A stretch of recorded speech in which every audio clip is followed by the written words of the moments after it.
ചിത്രകാരൻ, ചിത്രകലാ അധ്യാപകൻ എന്നീ നിലകളിൽ ഏറെ ശോഭിച്ച അനുഗ്രഹീത കലാകാരൻ. തിരുവനന്തപുരം കോളേജ് ഓഫ് ഫൈൻ ആർട്സിൻ്റെ ആദ്യ മേധാവി. ഇംഗ്ലീഷ് സാഹിത്യത്തിൽ ബിരുദവും രാജസ്ഥാൻ ഉദയൂർ സർവകലാശാലയിൽ നിന്ന് മാസ്റ്റർ ഓഫ് ഫൈൻ ആർട്സിൽ ഡിഗ്രിയും നേടിയ പ്രതിഭാശാലിയായ ചിത്രകാരൻ. കേന്ദ്ര ലളിതകലാ അക്കാദമിയുടെ സെക്രട്ടറി, വൈസ് ചെയർമാൻ, കേരള ലളിതകലാ അക്കാദമിയുടെ ചെയർമാൻ എന്നീ നിലകളിൽ വ്യക്തിമുദ്ര പതിപ്പിച്ച വ്യക്തി. ഏറെക്കാലം ദില്ലിയിൽ കലാപ്രവർത്തനത്തിൽ ഏർപ്പെട്ടിരുന്ന ആൾ. മുംബൈ, ജയ്പൂർ, തിരുവനന്തപുരം എന്നീ സ്ഥലങ്ങളിൽ സോളോ പെയിൻറ്റിംഗ് എക്സിബിഷൻ നടത്തി കലാ ആസ്വാദകരുടെ പ്രശംസ നേടിയ കേരളീയ കലാകാരൻ.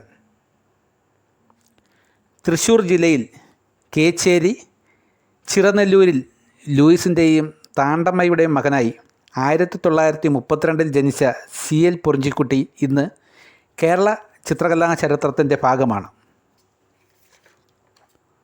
PI ഇട്ടുപ്പായി എന്ന പ്രശസ്ത ചിത്രകാരനായിരുന്നു ചിത്രകലയിൽ CL പൊറിഞ്ചിക്കുട്ടിയുടെ ആദ്യ ഗുരുനാഥൻ. മാവേലിക്കര രാജാ രവിവർമ്മ സ്കൂൾ ഓഫ് ആർട്സിൽ ചിത്രകലാ അധ്യാപകനായിട്ടായിരുന്നു സർവീസ് ജീവിതം CL പൊറിഞ്ചിക്കുട്ടി ആരംഭിച്ചത്. പിന്നീട് തിരുവനന്തപുരവും ന്യൂഡൽഹിയും അദ്ദേഹത്തിൻ്റെ പ്രവർത്തന മേഖലകളായി മാറി.